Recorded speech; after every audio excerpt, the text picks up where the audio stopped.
A food fight is shaping up in Washington, D.C. America wants to feed the world with genetically modified foods. The EU has done It's very bad news. We should especially European politicians are Well, here is a story that will make your stomach turn.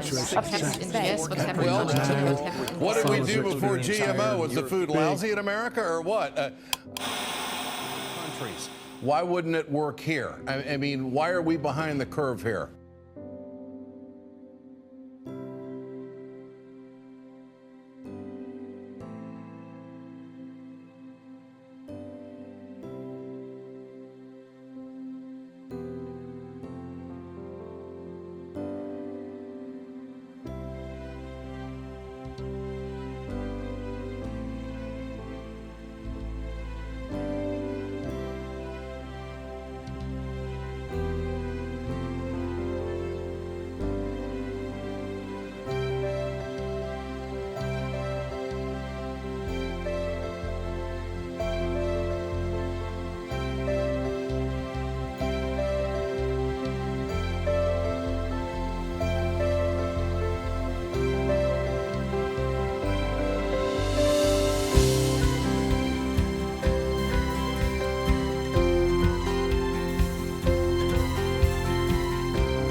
It seems impossible to turn on the TV or surf the internet without hearing something about the American food system.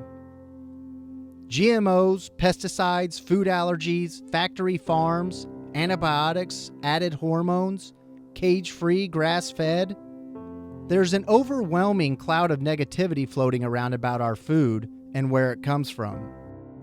We all know that the food-like products that we put into our bodies on a daily basis bear little resemblance to what people ate a century ago. People are waking up to the food industry's gimmicks, finding healthy alternatives, and affecting a tidal wave of change that's becoming too powerful to ignore. And there is a clear philosophy behind this movement. The idea is to use livestock to heal the land. Reconnect the food chain from roots to the consumer back together. The more transparent we can be, the better. Your food choices make a real difference in the world that we see. I think we need to start knowing the science, but talking in clear, honest, simple ways. Let nature show us its own ways to sustain us. Il sapere che ci è stato trasmesso da millenni di storia sarà il nostro futuro. With a different choice, we could have quite likely avoided getting sick. Reintroduce yourself to food. Experience food again. This is the story of individuals who chose to effect change in their relationship to food and its production.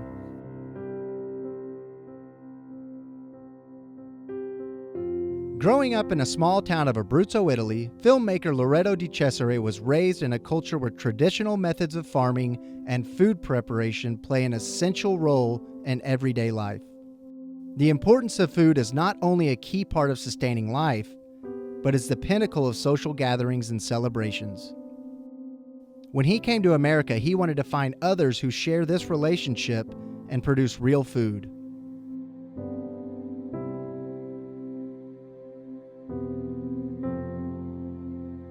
My name is Brian Baucum. I am originally from Portland, Texas, a small town just north of Corpus Christi, which is located in one of the top grain and cotton-producing counties in North America.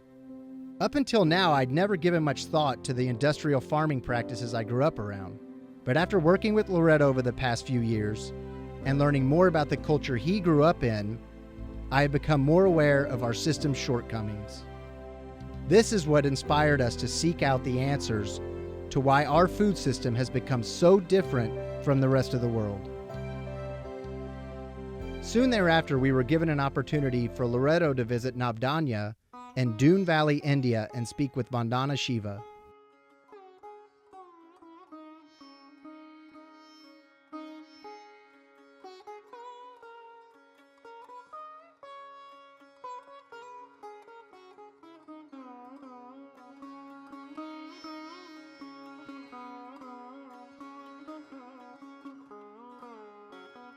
Vandana is a highly regarded and world-renowned expert in protecting the integrity of living resources and native seeds.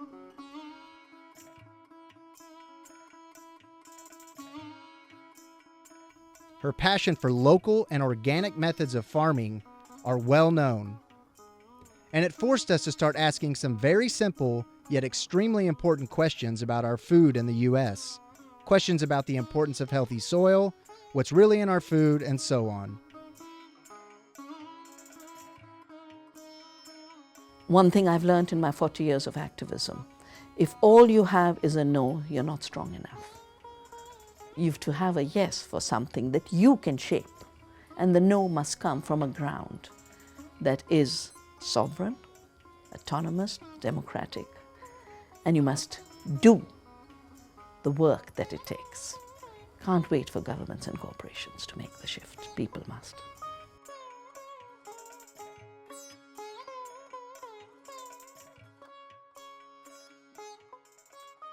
My view of death is it's just a passing on into another phase. We can have our theories about what happens after. I've grown up in a culture which believes in reincarnation, and I'm very happy with the idea of us being born into other forms, which also creates a huge respect for us being part of the Earth family today. You know, you could be that insect tomorrow, so don't look down on it. Vandana is well versed in a majority of the most complex and challenging issues about global food systems. We just needed to know what makes the American food system so complex and challenging. My own reading is that the industrial system is costing the earth so much, more than 75% ecological destruction. It's not really bringing us food, it's not a food system. Only 10% of the corn and soya is being fed to humans. Only 30% of the food people eat is coming from that industrial model. We need food, and therefore we need a food system, and a food system has to be based on two qualities. It must produce diversity of nourishment, because a diet that is not diverse is not a full diet. And it must produce this nourishment with the lightest footprint in terms of demands for resources. If you take the nourishment part of the limits and you take the ecological limits into account, there really isn't a place for industrial farming in the future.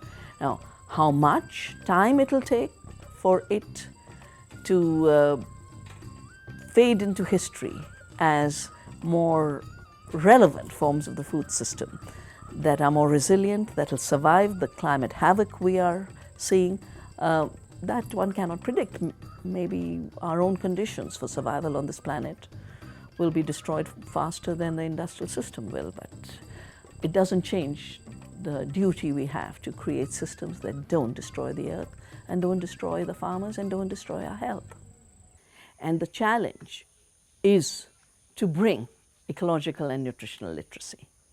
And it's, in a way, you know, human beings are having to reinvent themselves to remember what this body is about, what nutrition it needs, what we can grow in a little plot of land to meet all our nutrition requirements, and is definitely a very big educational issue. And we're engaged in it through our Gardens of Hope. It is also about each of us and our freedom to eat nourishing food. The diversity that we have on this farm produces more nourishment per acre without any chemicals. This is the answer to hunger in a period of climate change. This is the answer to hunger in a period where we recognize that 30% of the food people eat is coming from industrial farms, and most of it is nutritionally empty, which is why there are new diseases. We are now realizing, and science is teaching us, that the diversity in the soil is reflective of the diversity in our gut. Biodiversity is not just in the Amazonian rainforest. It's invisible, working away to gift us fertility. It's working away in our gut. And when we destroy the fauna and flora of our gut, either by depleting the nutrients that allow different organisms to flourish, or by putting toxins, we are turning our gut into the same diseased ecosystem that industrial agriculture has transformed our soils into. Beneficial organisms go, pathogens appear, that is where soil disease begins, that's where human disease begins. We can no more disconnect the health of the soil from our own health. We can no more disconnect diversity from our very survival. I think we need to start knowing the science, but talking in clear, honest, simple ways. This mentality that thinks that every insect must be killed, every bacteria must be killed, every animal must be wiped out, biodiversity is our enemy. That war in the mind that is behind industrial agriculture and behind corporate control is the war we must end, to make peace with biodiversity. And that peace with biodiversity begins with the seed. When our seeds are diverse, our foods are diverse. When diversity is taught to us by different species, we learn how to be democratic ourselves. Diversity is the teacher of democracy, and democracy is freedom. So this contest between uniformity and diversity is a contest between dictatorship and democracy. And for every seed we plant the seeds of earth democracy. With every seed we sow, that is saved with love, nourished with love, evolved with love, we are sowing our own future and connecting that future with millennia of evolution of nature and thousands of years of human brilliance. It's a contest between the brilliance and intelligence in every species, in all of our ancestors and all of the future generations to come, and the ignorance being deliberately crafted by a huge public relations machinery that has only two things to sell: lies and poisons. We are better off without both. So let's be strong, let's stand in solidarity, let's celebrate life on this planet and defend it with all our love. We are strong because we have the energy of life.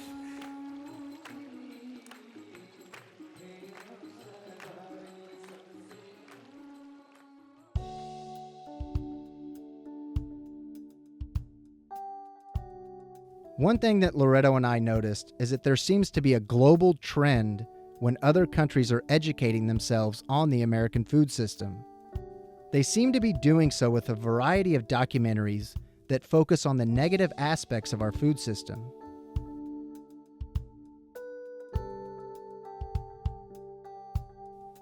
There is no denying the importance of these documentaries, and it was a beautiful way to wake us up to the reality of what's happening.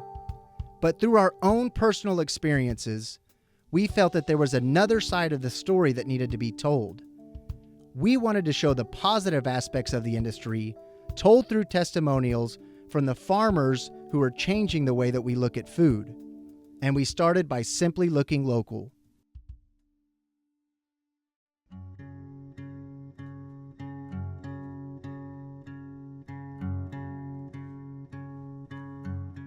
The local food movement is the idea that food is best when it is found closest to its source. The goal is to connect the farmers with consumers in the same geographic location in order to develop more self-reliant and resilient food networks in the community. We looked at the farms in our own area and we knew just the farm to go to.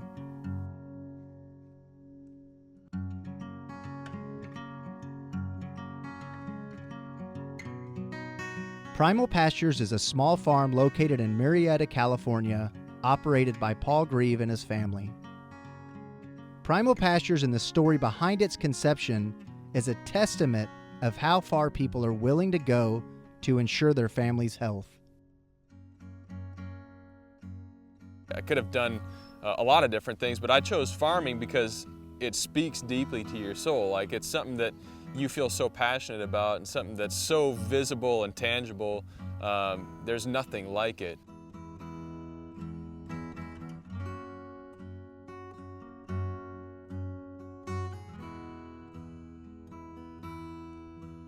Primal Pastures was developed around the principles of simply providing good food for their family, which of course in theory is what we all want, And aside from the staggering amount of obstacles you face when becoming a first-generation farmer, the question is, where do you start? It was completely in the dark. It was no experience whatsoever, but we all had some health issues, and we started learning more about what we were putting into our body that actually made an effect on how we felt.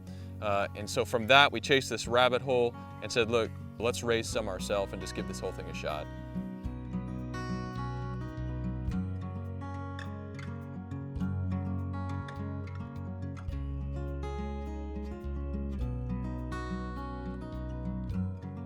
It is hard to imagine the challenges of starting a successful farming operation with what Paul explained was no experience whatsoever. But the bigger question is why they chose this type of farming operation over the more popular, larger industrial farming system. It's important to acknowledge that we're not trying to say our way is the only way, but we're talking about farming, sustainably taking care of our soil for generations and generations to come. With the conventional system right now, it's manufacturing. It's max efficiency, feeding the most amount of people for the cheapest price possible. It's a huge difference. It's almost two different industries.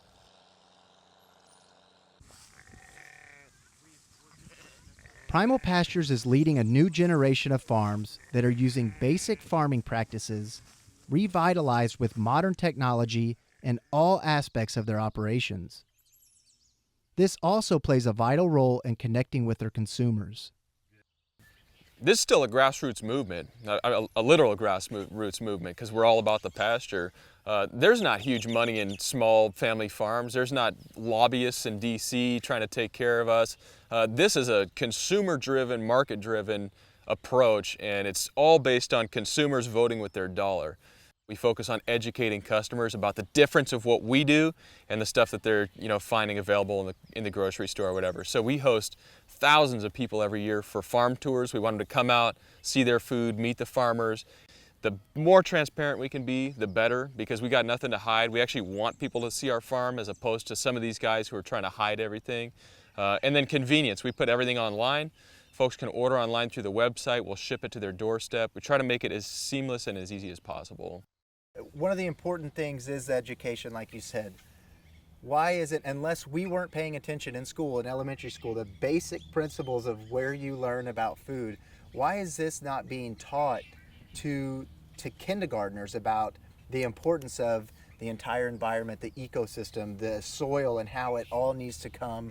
Why are they not teaching that to kids now? They should be. This should be common knowledge for kids. I think probably 100 years ago it was taught. They probably had gardening programs, farming programs, some basic stuff for kids, and I think that's one thing we're really passionate about changing. We want to see these programs being taught to kids, 20-year-olds and grown-ups and old people, but especially the kids. So with no experience, where do you start educating yourself? There are some heroes in our industry for sure, and there's people that are putting out content online, especially for my generation of folks, that's just super inspiring. So guys like Joel Salatin, Alan Savory, Mark McAfee, they're putting out this content. It's just so motivating. So the common question is, can this system feed the world? I don't really like to get into the argument of, can you feed the whole world? Can you, I don't know, but like Mark Shepard says again, you might as well try. I mean, it's a good use of your time, and you might work a 12, 14-hour day sometimes, but it's inspiring work, so what would you rather be doing?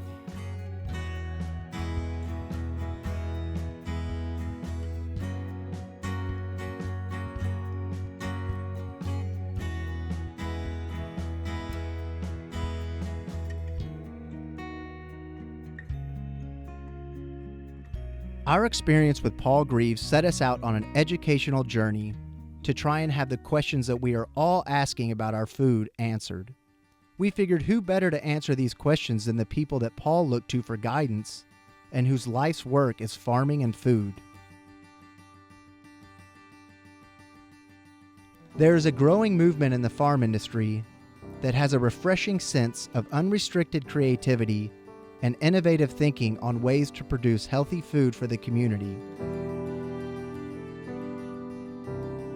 If you are looking for an education in either farming or food in general, look no further than Polyface Farms.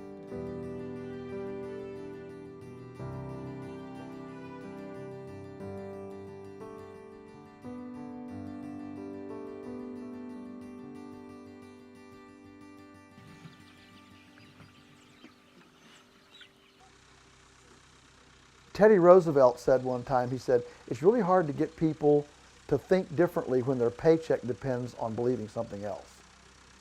And I think that that's part of this. There is a huge amount of money right now to be made on the broken system.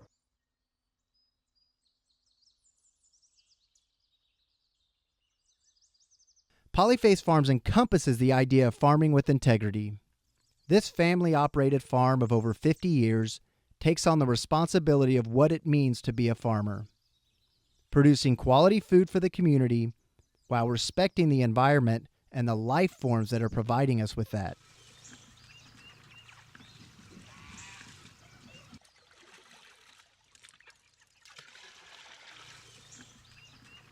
Well, here at Polyface, we're in the pastured livestock business.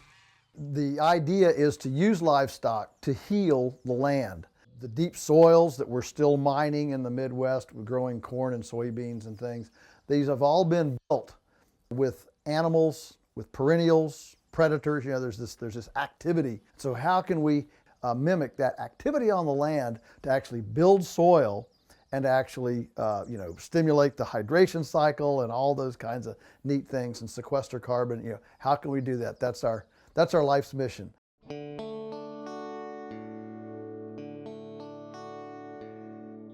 To the average consumer, it is easy to get lost in the confusion of food production methods. But when you take a step back, raising animals in their natural environment doesn't seem like something you would consider a new innovative way of farming. But healing the land, mimicking natural ecosystems, sequestering carbon? Let's dive a bit deeper into pasture-raised farming.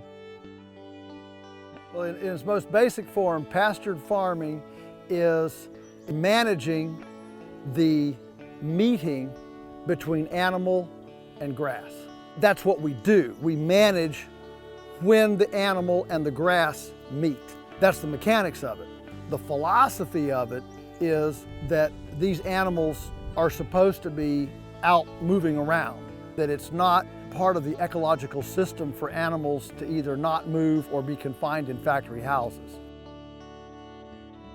When you put them out on pasture, they're moving, they're exercising, they're getting salad bar, green material, they're breathing in clean air instead of fecal particulate air.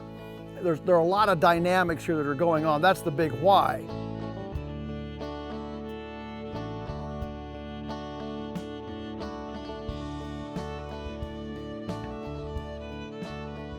It's amazing to see how these dynamics affect everybody and everything at the farm. And it's all based around one principle. Let's talk about happiness. You know, happiness is a kind of esoteric type of term. How can you have happiness if the life around you is not happy? And so when we ask the question, literally, how do we create a habitat that allows the pig, the cow, the chicken, the tomato, the potato to fully express their physiological distinctiveness, that's not just a pie-in-the-sky fantasy question. It's a very real question because ultimately it creates an energy of happiness. And that energy of happiness then expresses itself right through the nutrition, but it transports itself right through. The fact is, everything is connected to everything.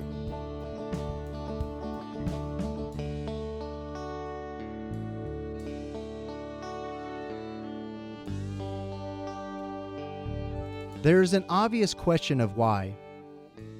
Why wouldn't you treat these life forms that we all depend on for food and nourishment with the highest level of respect? We live in a time when the orthodoxy of our day is that nature is fundamentally broken and we have to fix it.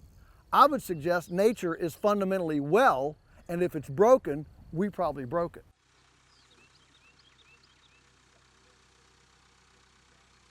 There, of course, are multiple factors in the system that are beneficial, but there is one that seems to be the glue holding it all together, literally: soil. When you look at the soil, what you realize is that the soil loves to be covered. The soil never wants to be naked. The earth wants to be clothed, all right? And so nature concentrates on perennials rather than annuals.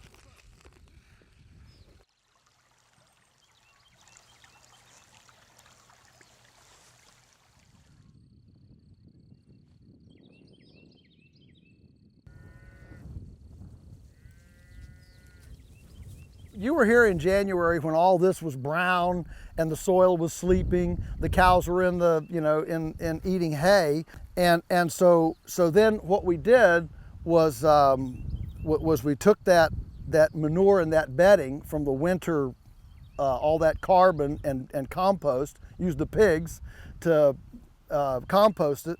That comes back out here on the fields, and that compost then feeds the soil when the soil is now waking up. And then you add the animals that move across it with their, choreography. So you've got the cows coming across, the chickens coming across.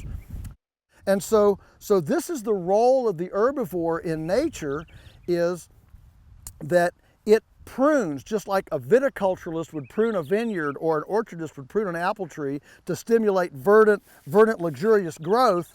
The herbivore and the omnivore as well, but primarily the herbivore is there to stimulate this new luxuriant growth, so that there's actually way more solar energy converted to decomposable biomass than would be if this were just allowed to grow and then die.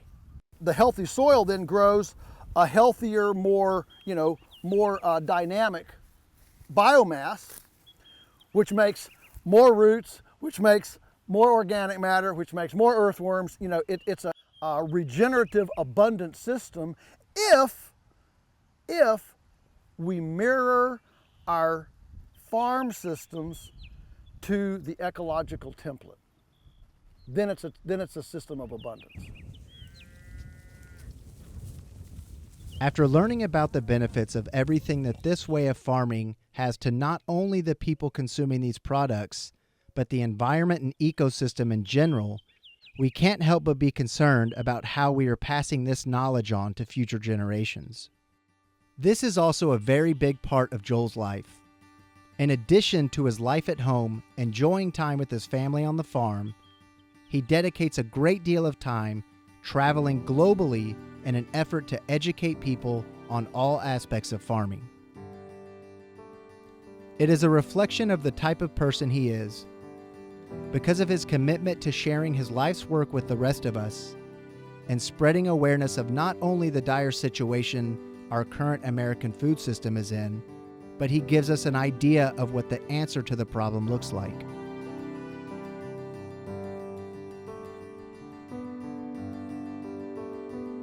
His teachings can be seen at hundreds of farms around the world, but also there at Polyface Farms.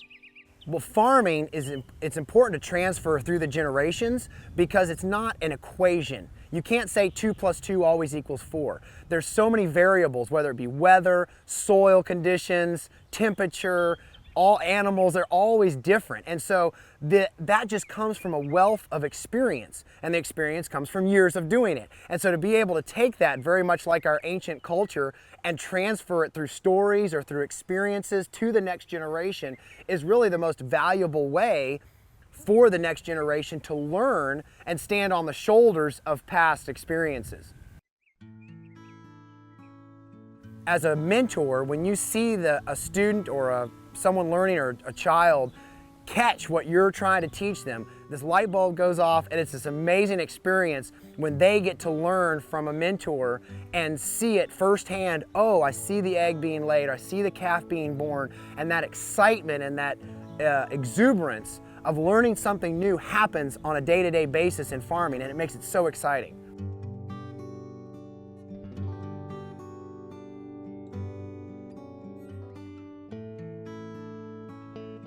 We all fundamentally know, oh yeah, I really should take more responsibility for my food, my health, my children's health.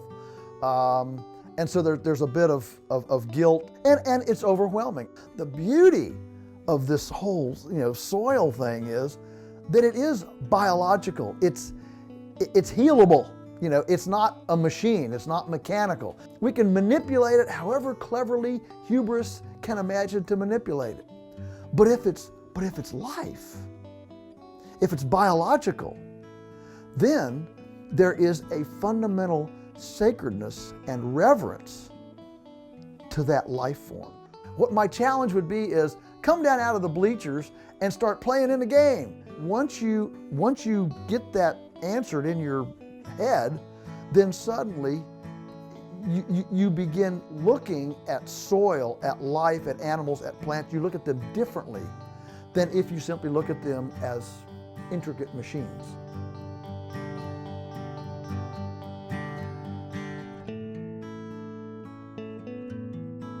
What we took away from our trip to Virginia was not only the importance of simplicity and sustainability to our food system, but how you can create a sustainable ecosystem by using simple farming methods modified with modern technologies.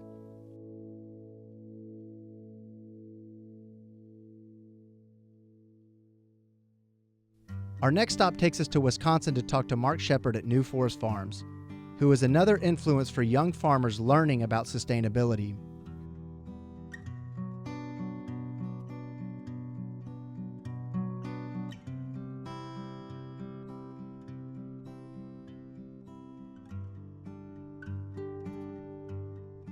The power that you have as a consumer, as an eater of food, when you go to the grocery store, you can buy food that was grown in such a way that they have to destroy an ecosystem and spray everything with chemicals year after year after year and kill everything that's not your broccoli. Or you can buy food that actually helps to restore the natural ecosystems of planet Earth, that help to restore biodiversity. It includes trees and shrubs and bushes and vines, cleans the water, purifies the air, provides wildlife habitat and beauty for eons to come. Your food choices make a real difference in the world that we see.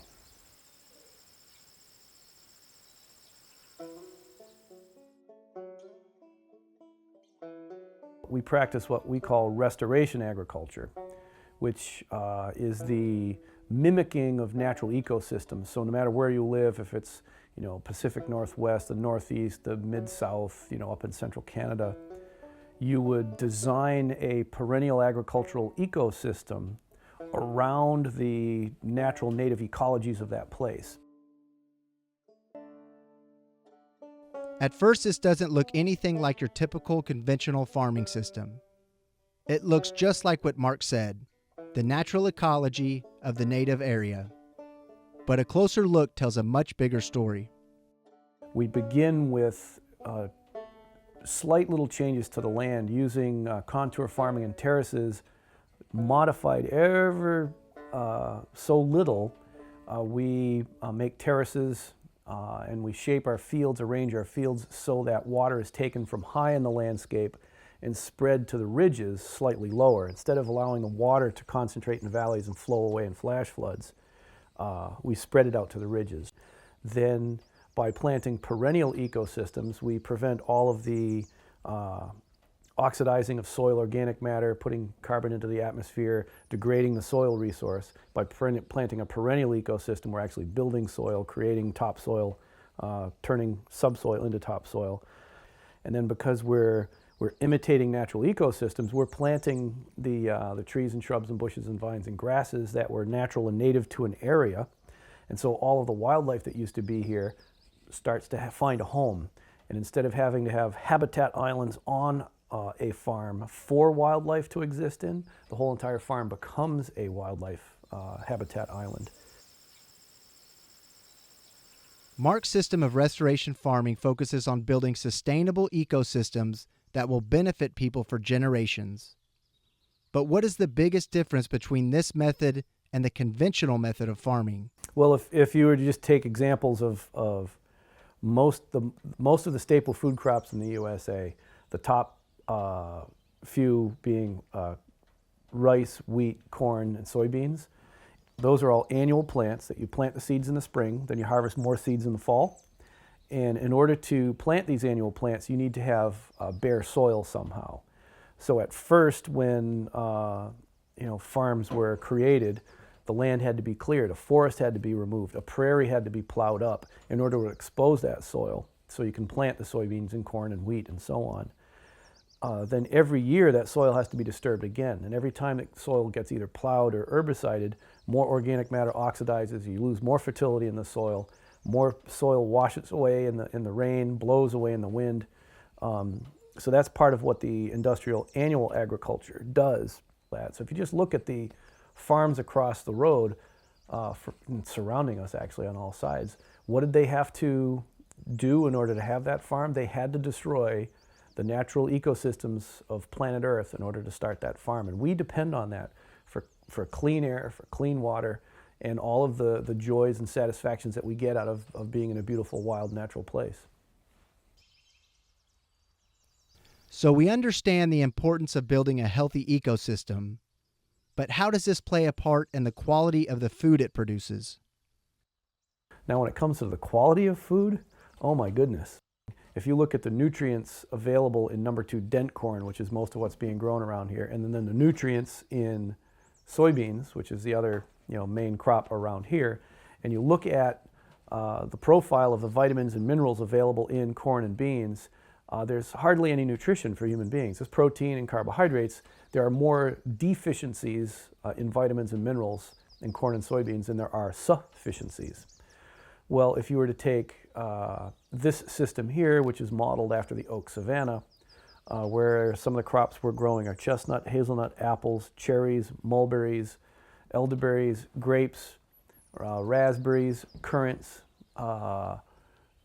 animals, which can include cattle, sheep, pigs, turkey, chickens. Eggs would be part of a system like that. Then you do a nutritional profile of that. You have all of the human nutrients you could possibly want within. Not only do we not spray chemical sprays here, we don't spray anything. So this is as natural that you can get any food grown, as clean as you can possibly get it on planet Earth. And the animals, no antibiotics, hormones, any of that kind of stuff. And they're not confined, buried up to their necks in poop. They're wandering around free, doing what they want to do. They all have names. We name all of our animals because we feel that they deserve a happy personal relationship lifestyle too. Is there a qualitative difference between number 2 dent corn, soybeans, and a system like I just described? I think so. So this takes us back to the question we asked everybody we have visited. How do we start to take advantage of this system? If I would give any advice to the common consumer, I guess what I would do first is my personal focus would be more on personal health. With your fruits and your vegetables, start buying certified organic products because there's arguments left and right whether there's more or less nutrition. That's not my point. My point is that if you're buying certified organic products, there is no pesticide residue. There are no chemical residues on your food. There just aren't. I don't care what the data says about how much or relevant it is. There just isn't any because it's not sprayed. So start there, and anybody can do that. Well, what if you eat broccoli twice a week? And if you do a small step by just shifting over your vegetables first, then you shift over your fruits and strategically choose which ones you move. Now eventually start saying, wow, where are these vegetables coming from, and can I find a farmer nearby who grows stuff like this? Now you make a personal connection between yourself and the farmer and that piece of land that the farmer uses. Now you have direct knowledge of who's growing your food and how. A lot of people say that, yeah, well, you can't feed the world that way. Well, yeah, let's give it a try.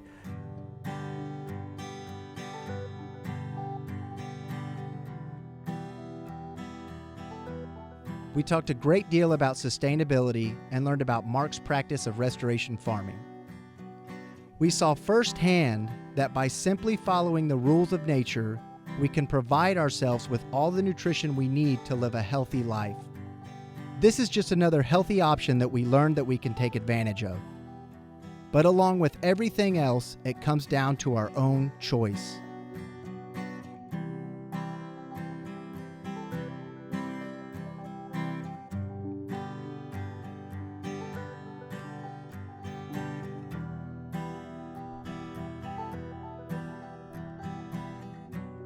A very bright man, 400 years before Christ, Mr. Hippocrates himself, ancient doctor, in Greece, said, "Let food be your medicine and medicine be your food." We've lost touch with that in modern America. We have a responsibility to feed people, and we know the value of our food.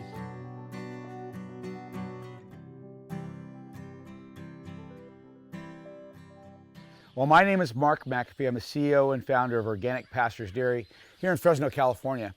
We were founded in 1999 to produce organic milk, but we didn't realize that it was going to be raw milk until consumers started contacting us and saying, "We want your milk raw, not pasteurized."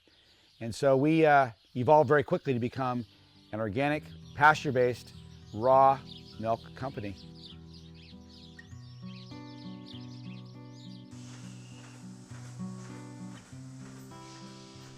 When you think of raw, there are quite a few stereotypes that come to mind. So we needed to clarify what separates Organic Pastures' raw product from the rest.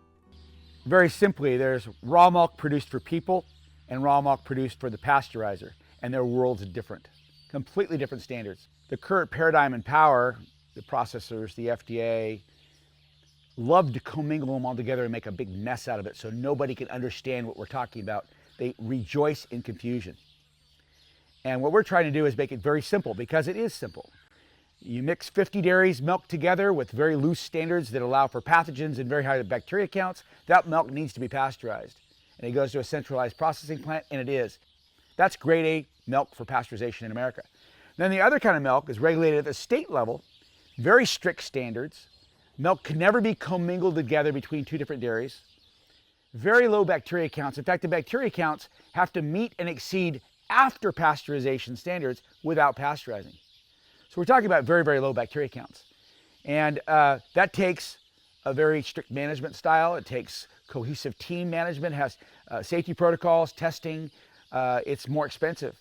It takes natural organic type practices. You can't replicate those kinds of conditions in a regular confinement dairy operation that they have all over the place. So it's a different kind of milk.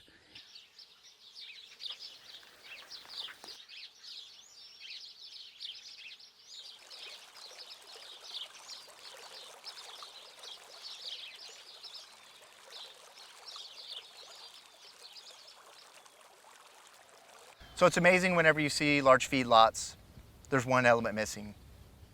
And here you have that element, grass. Yep. Please tell us the importance of grass. Well, it's interesting. When you fly over the conventional CAFO operation, you see a big brown spot, no grass anywhere near it, and you see the alfalfa fields miles away. Here you see the exact opposite. You see a big green spot with all the grass being grown and the cows on top of it. It's actually the inverse of what's going on right now in modern agriculture. It's pretty powerful to see that dramatic difference.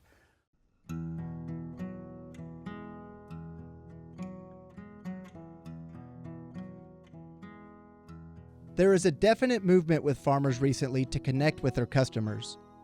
But Organic Pastures seems to have made it a priority with their operations, and it really defines what their farm represents.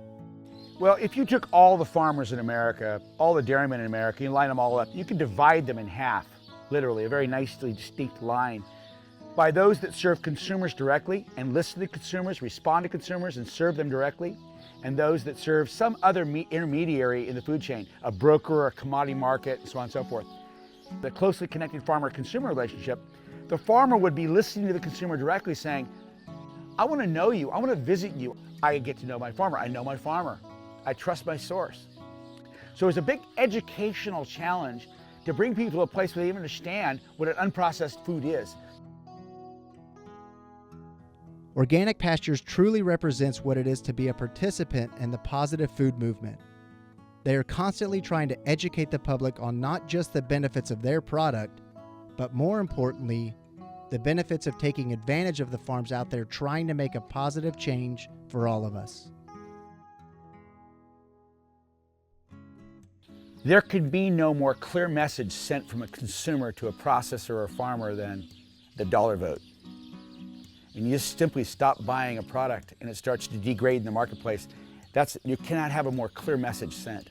We see organics as the most rapidly growing market segment in food. And we see the industry is getting into it because it's such a buzz. It's so much growth, it's so much fun, it's so much excitement in terms of not spraying, not using GMOs, and being consumer friendly. And the point is, there's a direct correlation between the health of the food and the health of our bodies. In the last 50 to 60 years, we've effectively cleaved that in half and said, go to your doctor, go to your doctor, go to your doctor, take more pharmaceutical medications. We can take care of whatever ails you. And that's never been the message prior to the last 50 to 60 years. The message before was eat well to live well.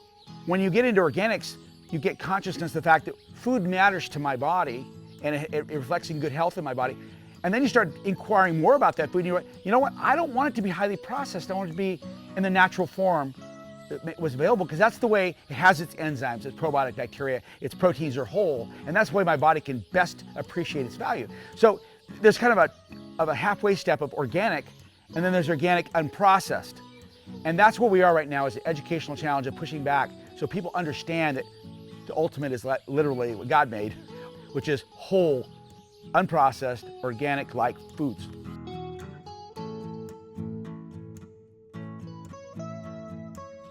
Bottom line is, you need to go to a new pharmacy. It's the pharma that you see. It's the farm that you see. And it's the farmer's market, whole unprocessed foods that are the foods of all time that Hippocrates talked about. That's the foods that prevent disease. So we have to return to our roots as humans and nourish ourselves through whole food that's unprocessed.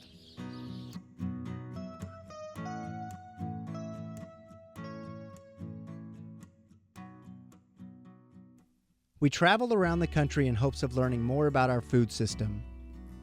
We learn the importance of keeping things simple, using sustainable methods to ensure the future of food production, and connecting it all with the customer.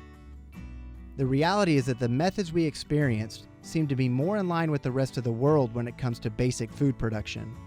So we felt that it was necessary to show the basic philosophies and how they compare with the others around the world.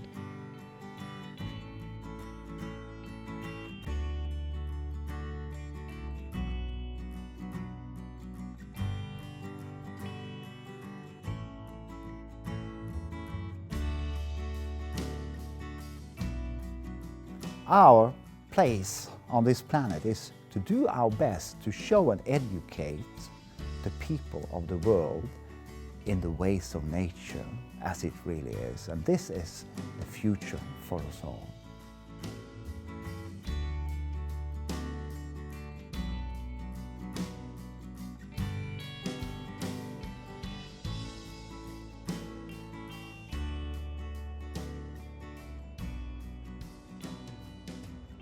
This world, this planet, has to sustain a little more than 7.3 billion people. And we are surrounded by the most special thing there is, the sea and the oceans. Our oceans represent more than 70% of our global area, and gives more than 10% of all the foods on our tables. Everything in nature must be in balance, and without water, nothing would have been.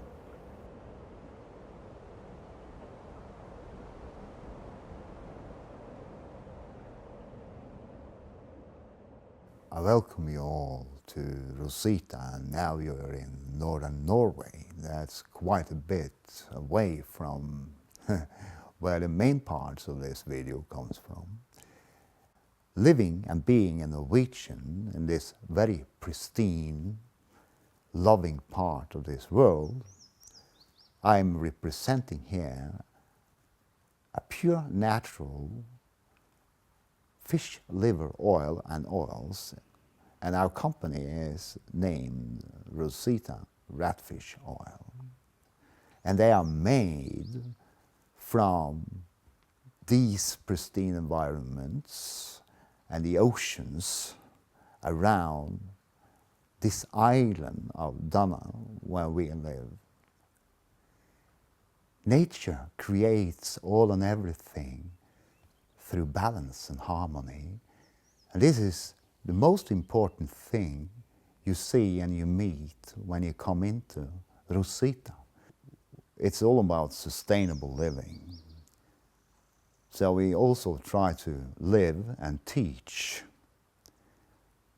the gratitude to nature by giving back what we don't need, to feast for nature on the leftovers from our harvest. So we have been out fishing, and you were out with us, and you saw how we gave the gifts back to nature. The oceans is an eco-balanced system where it got all what it needs. So if we give back to nature, instead of bringing it home here and don't use it, and it becomes waste, it's not giving the same back to the ecosystem. So yeah, we are celebrating and living the way of nature the best we can. And it starts, again, it starts with me, from my heart. And this is our living and our teachings. So what you are so happy to see on our tables, you will also feel the gratefulness and the greatness and the grace for the food. And this is something humanity will have to go back to. And this is the way we live and the way we teach.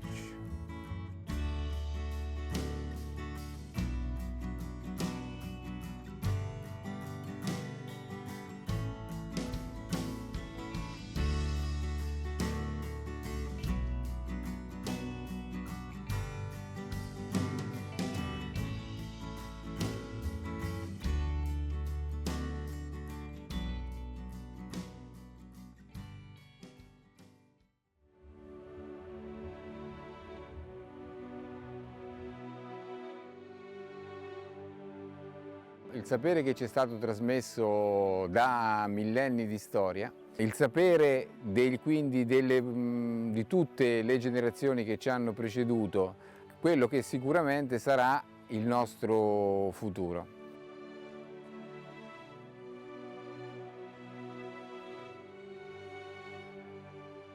Sono Marco Cavalieri, agronomo, specializzato in viticoltura ed enologia. Il mio è un lavoro molto semplice, ma nello stesso tempo estremamente affascinante.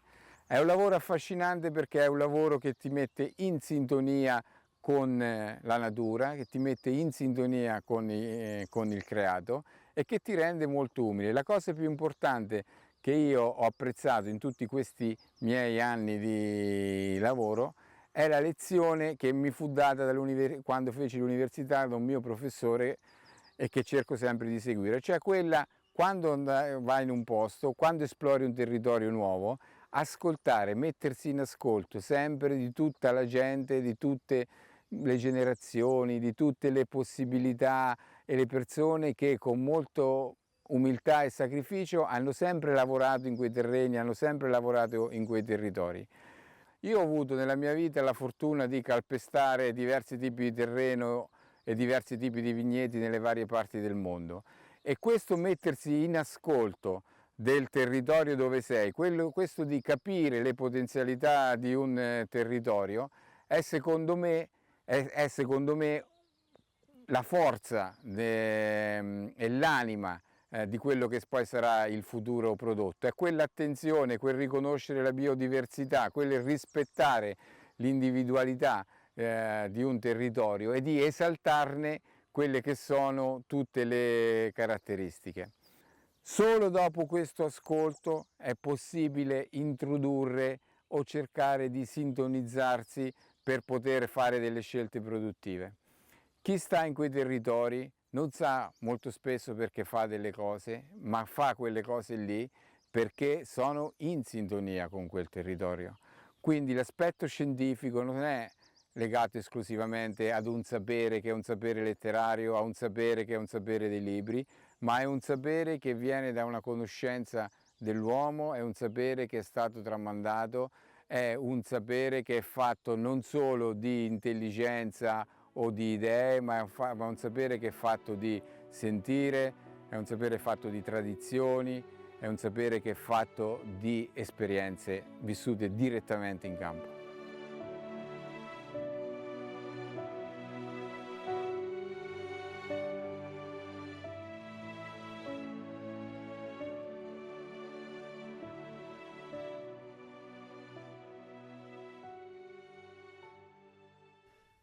So where do we start?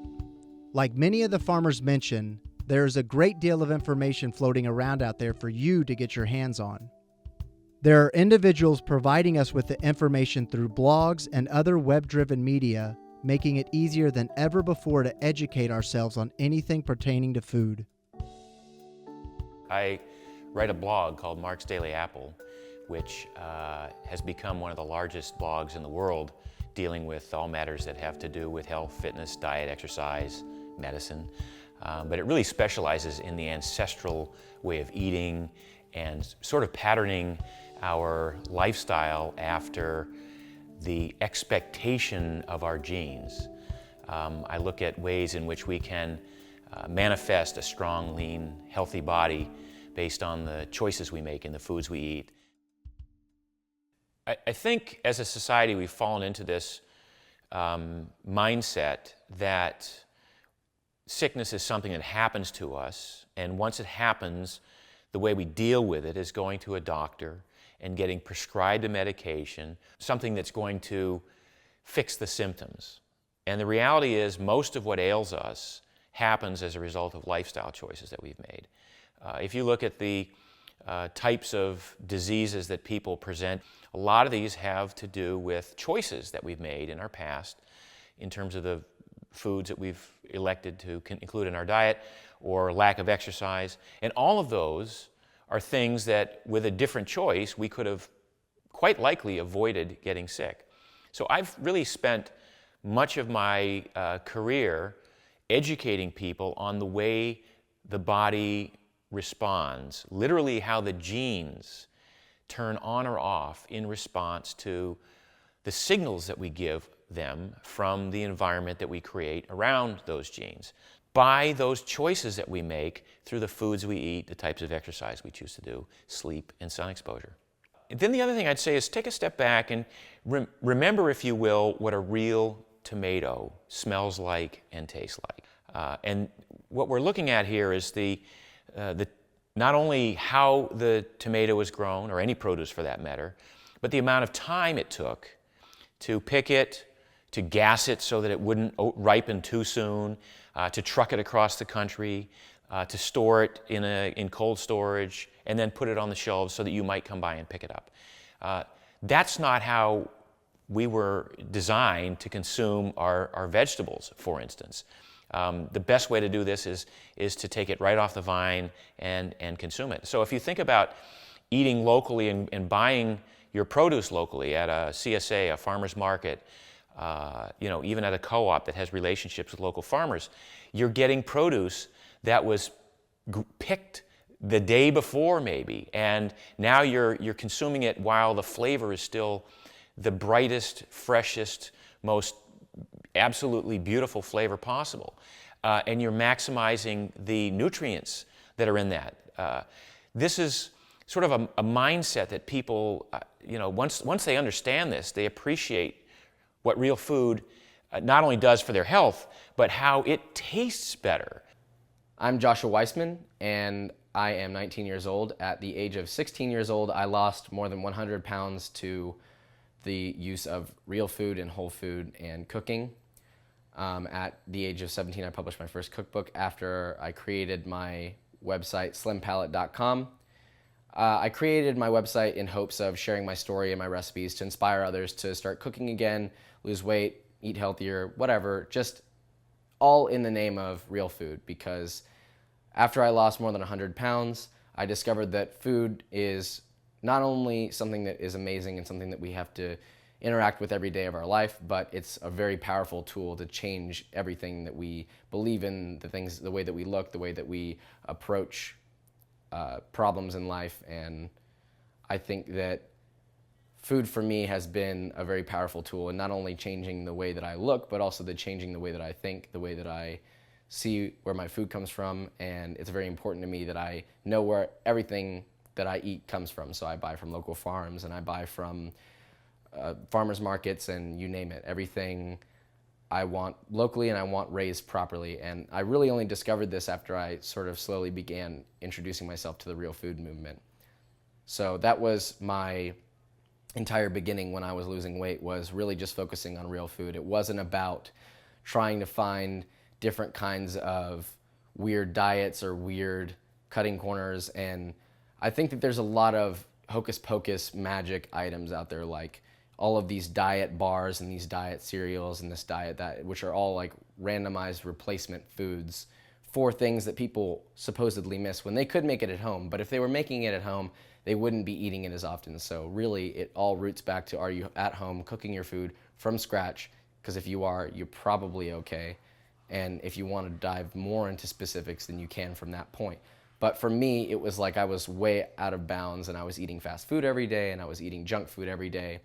And that spiraled out of control, and I was, overweight, and it just wasn't working for me. So I decided that I would change everything, and I've never regretted that decision. And now I just want to share my story and help others do the same thing. And I aspire to many great things, and food is sort of my passion, so I always keep it real. We understand that connecting with your local farmer is virtually impossible for some people. But fortunately for us, there's a growing amount of grocery stores, along with local farmers markets out there, providing their communities with the quality food that local farms are producing. For over 30 years now, I've been involved in the organic business. I got very involved with produce and trying to understand the value of organic produce, not only from a health standpoint, but from an environmental standpoint. And that was our focus from the very get-go. When I opened my first store, I said, my goal was to do something that, with integrity, that would bring value and help people. And I never get up on a soapbox and preach, but I wanted to offer people a choice. And when I first started the business, I had, partly due to the fact that there wasn't as much organic produce available as there is today, but also because it was an educational process, I only had half my store being organic. But as time has developed and we found more and more organic produce and became more and more committed towards it, it's virtually 95% organic produce. And I do it now not just because for me, but I do it for future generations, because the quality of the food that we eat definitely affects who we are and how we act. You are what you eat. If you want to be at your best, you eat the best food you can. We deal as much as possible with local farmers, and we've been doing that since our inception. And I had many interactions with local farmers who were conventional, who would talk to me about, hey, if I switched or started to grow organically, would you buy it from us? And I would commit to these farmers, yes, I would buy it from them. And at times we had a glut of some of their produce, but because I was committed to encouraging them to grow organically, we would find a way to use that produce no matter how much produce we would get from them. And so our first and primary is to get as much organic produce as possible from local farmers. So our two primary objectives is as much organic produce as possible, buying as much product with organic ingredients. And I can't tell you how many times we've turned down products either due to the fact that there weren't organic ingredients or there were at-risk GMO ingredients in the product.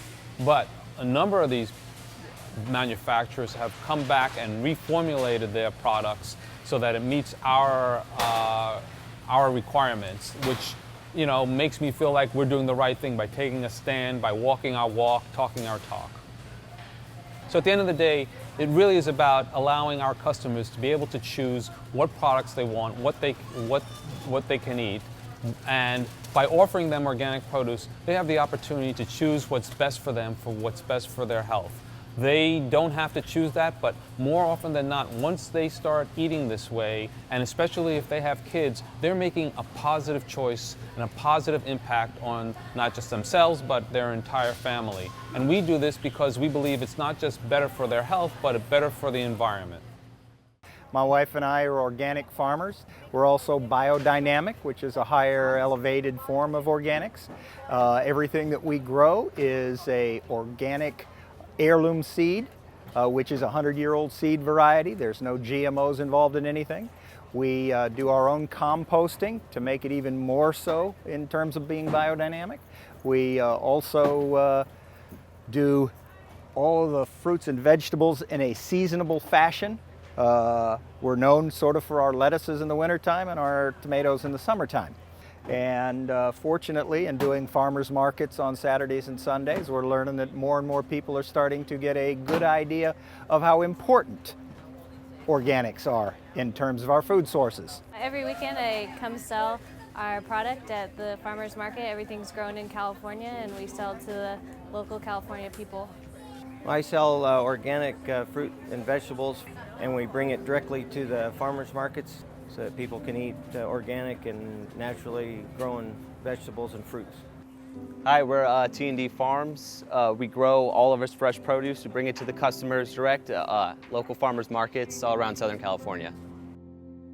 There has never been a better time and a more efficient time in human history to actually participate in the food system.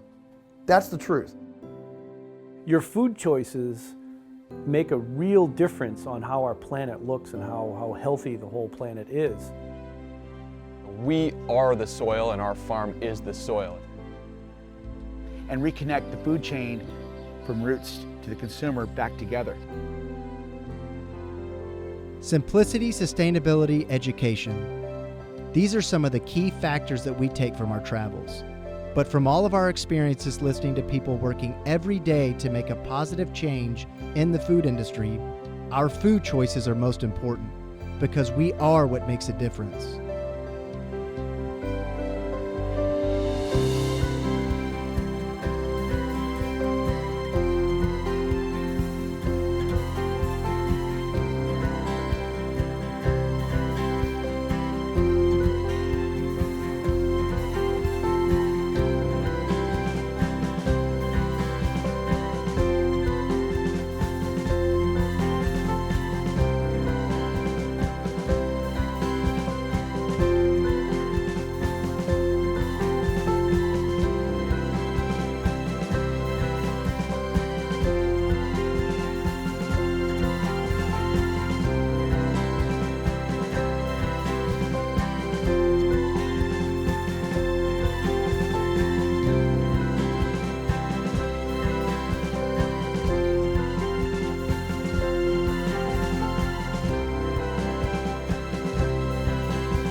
I like coming to the farmer's market because for me it brings the farmer, the producer, closer to the consumer. So I think it's a great place to shop. I shop here because I like food to taste the way it's supposed to and smell the way it's supposed to. So it's inviting. I'm at the farmer's market and I come here every weekend because I enjoy buying organic fruits and vegetables and I find it very healthy for me.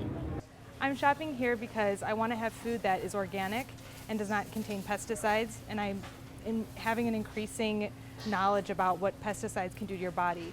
So I want to make sure that I have food that's safe.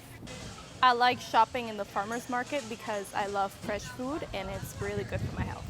I enjoy going to the farmer's market every week and talking to the farmers about their produce and their fruit. I shop here predominantly for healthy, natural, organic foods, non-pesticide ridden products, so I can stay away from the byproduct of that being cancer and other health-related issues that I think are becoming prominent in our society.